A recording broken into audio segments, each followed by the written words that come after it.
சில பேர் என்ன செய்யறாங்கன்னா சென்ட் ஸ்ப்ரே யூஸ் பண்றாங்க, பாடி ஸ்ப்ரே இந்த மாதிரியான ஸ்ப்ரே யூஸ் பண்றாங்க. இந்த ஸ்ப்ரேயில ஆல்கஹால் கலந்திருக்கிறது. ஆல்கஹால்ங்கிறது நமக்கு ஹராமு. அதை அடிச்சுக்கிட்டு அவங்க சாதாரணமாக நடமாடுறாங்க, தொழுகையிலே கலந்து கொள்கிறார்கள். இது சரியா? சில சோப்புகள்ல பன்றி கொழுப்பு சேர்க்கப்பட்டிருக்கிறது. அந்த சோப்பை பயன்படுத்தி குளித்து விட்டு என்ன செய்யறாங்க, அவங்க தொழுகைக்கு வர்றாங்க. அப்படி வரலாமா? இதுதான் அவங்களுடைய கேள்வி. இதுல என்ன விஷயம்னு கேட்டா, ஒவ்வொரு பொருளையும் எல்லாம் ஹராமாக்கும் பொழுது அதை விவரத்தோடு தான் ஹராமாக்கலாம். சில பொருள்களை 100% கம்ப்ளீட்டா ஹராமாக்கலாம். சில பொருள்களை பொறுத்த வரைக்கும் 100% இல்லாமல் சில விஷயங்களை ஹராமாக்கி அதுல சில விஷயங்களை அனுமதித்து இருக்கிறாங்க. அப்ப எது எதை எப்படி மார்க்கம் பிரித்து காட்டுகிறதோ அதன்படிதான் நம்ம முடிவு எடுத்துக் கொள்ள வேண்டும். உதாரணமா எடுத்துக்கிறோமே, குர்ஆன்ல அல்லாஹ் என்ன சொல்றான்னு கேட்டா, செத்து போன ஒரு ஆடு இருக்குல்ல, ஒரு ஆடோ மாடோ செத்து போச்சு, நம்ம அறுக்காம அதுவா செத்து போச்சு, ஒரு கோழியை வச்சுக்கிறோம், இது சாப்பிடலாமா? சாப்பிடக்கூடாதுன்னு. ஏன்? குர்ஆன்ல தெளிவா தருது, ஹுர்ரிமத் அலைக்குமுல் மைத்தத்து, தானாக செத்து போனவை உங்களுக்கு ஹராம். தானா செத்து போன பிராணிகள் என்ன செய்யக்கூடாது? அந்த பிராணி ஹலாலான பிராணியா இருந்தா கூட அறுக்கப்படாம அதுவா செத்து போச்சுன்னு சொன்னா அதை சாப்பிடக்கூடாது. இது தெளிவா இருக்கிறது. இந்த தடைக்கு அர்த்தம் என்ன என்று கேட்டால், அதை உணவாக உட்கொள்ளக்கூடாது. அது மட்டும்தான் அதுக்கு அர்த்தம். அது மட்டும்தான் அர்த்தங்களுக்கு என்ன ஆதாரம் கேட்டீங்கன்னா, இப்ப ரசூல் ஸல்லல்லாஹு அலைஹி வஸல்லம் என்ன செய்யறாங்கன்னு கேட்டா, மைமுனா அவங்களுடைய மனைவி மைமுனா அவங்க வீட்டுல ஒரு ஆடு வளர்க்குறாங்க. அந்த ஆடு செத்து போச்சு. செத்து போனவங்க செத்தாட்ட தீர் ரோட்ல போட்டாங்க, தெருவுக்கு போட்டாங்க. அப்படிதான் செய்வோம் நம்மளும். போட்ட உடனே அப்ப ரசூல் ஸல்லல்லாஹு அலைஹி வஸல்லம் என்ன செய்யறாங்க, பாக்குறாங்க வாசல்ல ஆடு, செத்து போன ஆடு கிடக்குது. அப்ப என்ன சொல்றாங்கன்னு கேட்டா, ஏன் அதை தூக்கி போட்டீங்க?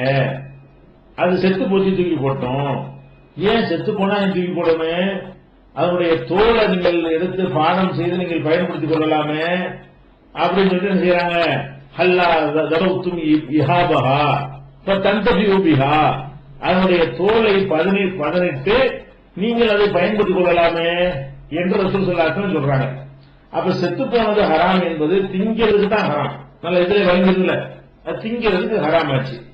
அதுபோக திங்கிறதுக்கு சம்பந்தம் இல்லாத பொருள் தோல் திங்கிற சாமானா, சாப்பிடுற சாமான் கிடையாது.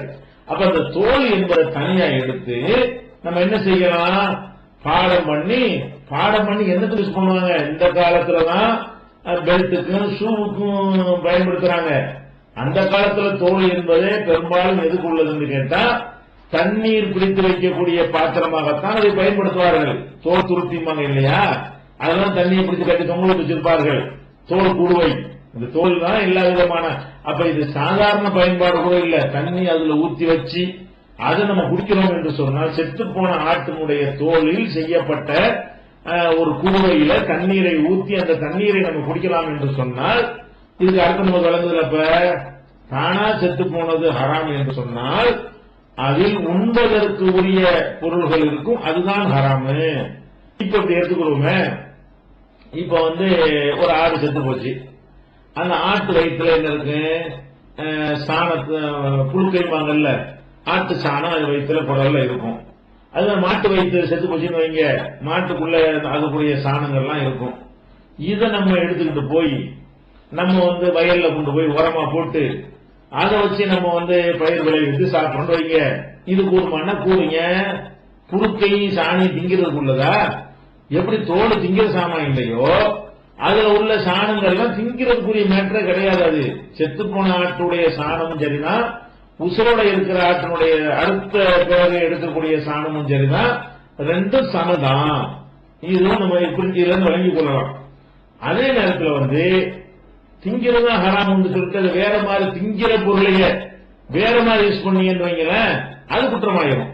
இப்ப உதாரணமா ரசூல் ஸல்லல்லாஹு அலைஹி வஸல்லம் செஞ்சாங்கன்னு கேட்டா, சஹாபாக்களை கேட்கிறாங்க, அல்லாஹ்வுடைய தூதரே, ஒரு ஆடோ மாடோ செத்து விட்டது, அந்த செத்து போனதனுடைய கொழுப்பு இருக்குல்ல, அந்த கொழுப்பை எடுத்து அதை கப்பலுக்கு பூசிக்கொள்கிறார்கள். சில பயன்பாடுகளுக்கு வெளியே ஏதாவது புற உபயோகத்திற்கு உள்ள திங்கிறது அல்லாம வெளி உபயோகத்திற்கு மாத்திரம் பல விளக்கரிக்கிறார்கள், கப்பலுக்கு பூசிக் கொள்கிறார்கள். இது மாதிரியான காரியங்களுக்கு பயன்படுத்தலாமா அப்படின்னு ஒருத்தர் கேட்கிறார். அப்ப ரசூல் ஸல்லல்லாஹு சொல்லுவாங்க, இப்படித்தான் யூதர்களுக்கு கொழுப்பை அல்லாஹ் ஹராமாக்கிய பொழுது அவங்க தாங்கள் சாப்பிடாமல் கொழுப்பை உருக்கி அதை விற்று அந்த காசை சாப்பிட்டார்கள். அந்த மாதிரி நீங்க செஞ்சு விடாதீர்கள் அப்படிங்கிறாங்க. இது பாருங்க, ஒரே மையத்து தான், செத்து போன ஒரு ஆடு தான். செத்து போன ஆட்டுல தோலை பயன்படுத்துறதுக்கு அவங்கள வலிய போய் சொல்றாங்க, யாரும் கேட்க கூட இல்ல, அவங்கள வலிய போய் அனுமதிக்கப்படுதுங்கிறாங்க. ஆனா கேட்கும் பொழுது கொழுப்பு பயன்படுத்தலாமான்னு கேட்கும் பொழுது அது பயன்படுத்தக்கூடாது, இப்படிதான் யூதர்கள் கெட்டு நாசமா போயிட்டாங்கிறாங்க. ரெண்டுக்கும் வித்தியாசம். கொழுப்பு என்பது நம்ம சாப்பிடாவிட்டாலும் அது சாப்பிடுவதற்கு உரிய ஒரு பொருள், சாப்பிடுவது தடை செய்யப்பட்டு விட்டது. அதை வித்து சாப்பிட்டாலும் அதை சாப்பிடாதான் அர்த்தம், அப்படி பிரிக்கிறாங்க. தோலை பொறுத்த வரைக்கும் நீங்க அறுத்தா கூட தோலையா தின்போம், தோலை உரிச்சு வேற பர்பஸ் தான் பயன்படுத்துவோமே தவிர சாப்பிடுறதுக்கு உள்ளது கிடையாது. அதனால ஒரு ஆடு ஹராமுக்கு அர்த்தம் என்னன்னு கேட்டா, ஆடோ பண்ணிய கூட எடுத்துக்கோங்களேன், பண்ணிய கூட எது ஹராம் கேட்டா அதுல உள்ள திங்கிற பொருள் இருக்கு பாருங்களேன், அதுதான் நமக்கு ஹராம் ஆகுது. அதே நேரத்தில் ரசூல் ஸல்லல்லாஹு அலைஹி சொல்றாங்க, குல்லு இஹாபின் துபிக ஃபகத்தஹுர, பாடம் செய்யப்பட்ட எந்த தோளாக இருந்தாலும் அது தூய்மையாகிவிடும் அப்படின்னு இருக்கும் பொழுது தோல் சாப்பிடுவதற்குரிய ஒரு பொருள் கிடையாது. அது யாரும் அது சாப்பாட்டுக்கு பயன்படுத்துறது இல்ல. கோழியுடைய தோலா இருந்தா சாப்பிடுறதுக்குரியது, ஆட்டு தோல் சாப்பிடுறதுக்குரியது கிடையாது. அப்ப அந்த மாதிரி எல்லாம் இருக்கும் பொழுது என்ன செய்யலாம், அதை இப்படி வித்தியாசப்படுத்தி நம்ம விளங்கிக் கொள்ள வேண்டும். இது ஒண்ணும் பஸ் விளைவிக்கிறங்க. அதே மாதிரி இப்ப ஆல்கஹால் மேட்டருக்கு வருவோம். ஆல்கஹால் மார்க்கத்தில் ஹராமாக்கப்பட்டிருக்கிறது. அது எதுக்காக வேண்டி ஹராமாக்கப்பட்டிருக்கிறது, அது குர்ஆன்ல நீங்க படிச்சுட்டு வந்தாலே தெரியும். அது ஹராமாக்கப்பட்டதுக்கு காரணம் அதனுடைய வாடையோ அந்த பொருளுடைய தன்மையோ கிடையாது, போதை தான் காரணம். அந்த ஆல்கஹால் ஹராமாக்கப்பட்டதுக்கு என்ன காரணம், அதில் போதை இருக்கிறது என்கிறது தான் காரணம். போதை இருக்கிறது என்பது எங்க வரும்னா உண்ணும் தான் வரும். ஏன்னா போதையா இருக்குமோ துருவாதீங்கன்னு எல்லாம் சொல்றான், அதுக்கப்புறம் அறவே குடிக்காதீங்கன்னு சொல்றான், விட்டு விடுவது நல்லதுங்கிறான், அப்புறம் கண்டிப்பா விட்டு விடுங்கிறான். இதுக்கெல்லாம் என்ன காரணம், போதையில் என்று உலக ஆரம்பித்தார்கள்.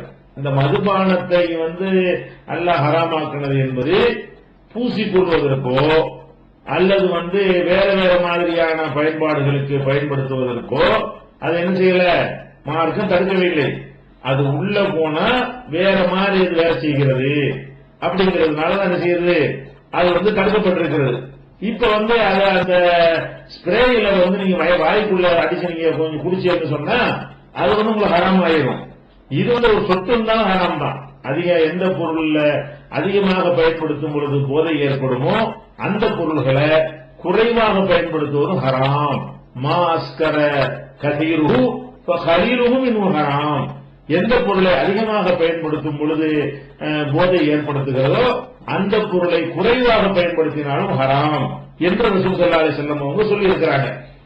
அதன் அடிப்படையில் நம்ம போதை ஆல்கஹாலா இருக்கட்டும், சாராயமாவே இருக்கட்டும், சாராயத்தை நீங்க என்ன செய்யலாம், அது போதைக்கு தான் மார்க்க தடுக்கப்பட்டிருக்கு. சாராயத்தை ஊத்தி விளக்கு எரிக்கலாமே, ஸ்பிரிட் ஊத்தி விளக்கு எரிக்குவாங்க இல்லையா, விளக்கு எரிக்க பயன்படுத்துறீங்க. அது ஹராமாக்கப்பட்ட நோக்கம் அது ஒரு நஜீஸானது என்பதற்காகலாம் கிடையாது. பதனி இருக்குது, பதனி என்ன, மரத்திலிருந்து இந்த பாலைய தென்னம்பாலை பனைமரத்து பாலையை வெட்டினார்களே, ஆனால் சுட்டு சுட்டா அதுல இருந்து என்ன செய்யும், வடியும். வடிஞ்சவன என்னவாயினு, அதை குடிச்சோம்னா ஒரு பானையை தொங்க விட்டுருப்பார்கள். ராத்திரி வெட்டி விட்டு வந்தா காலையில போய் எடுத்தா பானை நிறைஞ்சிருக்கும். அந்த பாலை குடிச்சா என்னவாயினு, போதை வரும். அதனால அது என்னவாயினா ஹராமாயிரும். அதே நேரத்தில் அந்த பானையை கட்டும் பொழுது அந்த பானைக்குள்ள கொஞ்சம் சுண்ணாம்பு இருக்குல்ல, சுண்ணாம்பை போட்டு வைத்தார்களே ஆனால், கால்சியம் அந்த சுண்ணாம்பு கொஞ்சம் கரைசலை ஊற்றி வச்சிருந்தார்களே ஆனால் அதுல சொட்டு சொட்டா அந்த பதநீர் விழுந்துச்சுன்னு வைங்க, அது போதையாகாம பதநீரா மாறிவிடும். பொருள் நஜீஸாவல பாருங்களேன், அந்த போதை நீக்கணும்னு என்னவாயிடுது, அது அனுமதிக்கப்பட்டதாயிடுதா இல்லையா. பொருளே சுத்தமா அசுத்தமா இருந்தா அது எல்லா நிலையிலும் ஹராமாவோட ஆக்கப்படுமே. இறைச்சி ஹராமுன்னு இருக்குன்னு வைங்களேன், அப்ப குழம்பு வச்சாலும் ஹராமு தான், உப்பு கொண்டு போனாலும் ஹராமு தான், வறுத்தாலும் ஹராமு தான், எரிச்சு சாம்பலாக்கி தின்றாலும் ஹராமு தானே. அது என்ன மாதிரி செஞ்சாலும் அது ஒரு போதைங்கிற காரணத்துக்கு ஹராமாக்கப்பட்டதா அந்த பொருளை ஹராம், அவ்வளவுதான். ஆனா இந்த போதைப் பொருள்கள் ஹராமாக்கப்பட்டது காரணம் என்னன்னு கேட்டா போதை தான் காரணம். அப்ப போதை தான் காரணம் பொழுது பதநீர் நம்ம குடிக்கிறோமா, பதநீருக்கும் கல்லுக்கு என்ன வித்தியாசம்? சுண்ணாம்பு போடாம பானையை கட்டி விட்டு வந்தாங்கன்னா அது கல்லு, சுண்ணாம்பு கொஞ்சம் போட்டான்னு சொன்னா போதை வராம தடுத்து முடிச்சிடும். அது பதனி இனிப்பான ஒரு பானமா அது போயிடும். அப்ப அது ஹலால் ஆகுது. பொருள் நஜீஸா இருந்த மாறுமா சுண்ணாம்பு போட்டவங்க, எதுனால அது ஹலால் ஆகுது? அது இந்த போதை நீக்கிறதுனால ஆகுது. அதே மாதிரி வினிகருங்கிறாங்கல்ல, வினிகருங்கிறது என்ன? அதுவும் அது போதை முடிக்கப்பட்ட போதைப் பொருள் தான், போதை நீக்கப்பட்ட போதைப் பொருள் தான் செய்வாங்க வினிகர்னு சொல்லுவாங்க, சிற்கா காடிமாங்க. அந்த வினிகர் என்பதுலையும் என்னன்னு கேட்டா அதில் உள்ள போதை தன்மையை நீக்கி விடுவார்கள். ஆனா போதைப் பொருள் இருந்தால் அது தயாரிக்கப்படுகிறது. அந்த மாதிரி இருக்கக்கூடிய நேரத்தில் போதை போயிடுச்சுன்னு அப்புறம் அதை போட்டு நம்ம தடுக்கப்பட்டதாகணும். அந்த வகையில ஸ்ப்ரே அடிக்கிறது என்பது நம்ம உள் யூஸ் பண்ணல, இதுதான் பயன்படுத்தணும், வெளிப்புறமான பயன்பாடு தான் பயன்படுத்துறோமே தவிர உணவாக நம்ம சோத்துல அடிச்சுட்டு சாப்பிட்டா அது தப்பா போயிடும். ட்ரெஸ் எல்லாம் அடிச்சுட்டு இருக்கோம், அது வயிற்றுக்குள்ளையா போகுது, அதான ஹராமா இருக்கும். அதனால ஸ்ப்ரே அடித்துக் கொண்டு தொழுதாலும் குற்றம் கிடையாது, வெளியில அடிச்சு கொண்டாலும் குற்றம் கிடையாது, அதில் ஆல்கஹால் கலந்திருந்தாலும் குற்றம் கிடையாது. ஏன்னு கேட்டா அது உணவாக அது என்ன செய்யப்படுறது இல்ல, அது யூஸ் ஆகுறது இல்ல. இது அப்படி பிரிச்சு வச்சுக்கணும்.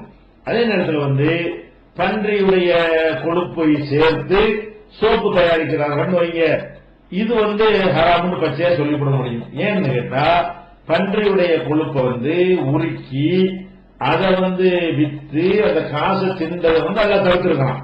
அந்த பன்றியுடைய பொருளையே நேரடியாக பயன்படுத்துறது அனுமதிக்கப்படுமா? பன்றி கொழுப்பை வித்துட்டு வேற ஒரு பொருளா வாங்கி, ஏன்னா சாப்பிடறதுக்குள்ள ஒரு பொருள் அது முஸ்லீமுக்கு இல்ல, பொதுவாக அந்த பன்றியை சாப்பிடக்கூடியவர்கள் அந்த பன்றி கொழுப்பை சாப்பிடுவார்கள். அது சாப்பிடுவதற்கான ஒரு பொருளாக அவங்க பாவல் இருக்கிற காரணத்தினால அதை வித்துப்பட்டு அந்த காசை வாங்கி சாப்பிடுறத ரசூலுல்லாஹ் தடுத்திருக்கிறாங்க. அவங்களை சபித்திருக்கிறார்கள், அந்த யகூதிகளை சபித்திருக்கிறார்கள் என்ற காரணத்தினால அதுவே கூடாதுன்னா இது அதை விட மேல உள்ளதா அது மட்டமா உள்ளதா? அந்த செத்துப்போன பிராணிகளுடைய கொழுப்பை உருக்கி அதை வித்து அந்த காசுக்கு அரிசி வாங்கி பருப்பு வாங்கி சாப்பிடுறது குற்றம்னு சொன்னா அதையவே டைரக்டா வைக்கிறது முடியாது, பயன்படுத்துறது. அதனால அது என்னவாகிறது, அந்த உண்பதற்கு தடுக்கப்பட்ட அந்த பொருளை நம்ம உணவாக யூஸ் பண்ணாலும் குற்றம் தான், அது வேற பயன்பாட்டுக்கு யூஸ் பண்ணாலும் குற்றம் தான். அப்படிங்கிற ஒரு அடிப்படையில் பாத்தீங்கன்னு சொன்னா அந்த பன்றி கொழுப்பை பயன்படுத்தி நம்ம சோப்பு தயாரித்தால் அதை பட்டு குளிச்சா என்னவாயிரும், அது நமக்கு குற்றமாயிரும். அது ஒரு விஷயத்தை வகிக்கிறேன், அதனால நஜிசாவும் சொல்லக்கூடாது, அது குளிச்சதுனால அவனுடைய தொழுகை செல்லாதுன்னு சொல்லக்கூடாது. ஏன்னு கேட்டா அப்படி மார்க்கத்தில் இல்ல, அந்த மாதிரி ஒரு பொருளை பயன்படுத்தின குற்றம், அவ்வளவுதான். அதாவது மார்க்கத்தில் தடுக்கப்பட்ட ஒரு பொருளை ஒருத்தன் விற்கிறான், ஒருத்தன் வாங்குறான், விற்கிறவனும் குற்றவாளி, வாங்குறவனும் குற்றவாளி. ஆனா அவன் யூஸ் பண்ணது எதுக்கு யூஸ் பண்றான்? அவன் உணவுக்கு யூஸ் பண்ணல, உடம்புக்கு தான் யூஸ் பண்றாங்கிற வகையில என்ன வராது, அவனுடைய உடல் நஜீஸாவும் ஆகிறாது. ஆனா எது வரும், நீ எதுக்கு இந்த பன்றியை தடுத்திருக்கும் போது அதில் இருந்தா தயாரிக்கப்படுதுன்னு தெரியும் பொழுது ஏன் அந்த பொருளை நீ வாங்கின, அந்த வாங்கின குற்றம் இருக்கு இல்ல, ஹராமான பொருளை காசு கொடுத்து வாங்கின குற்றம் வருமே தவிர அதை யூஸ் பண்றதுனால நஜிசாவில் மனிதன் என்ன செய்ய மாட்டான், ஆயிட மாட்டான். அப்படிங்கறத விளங்கி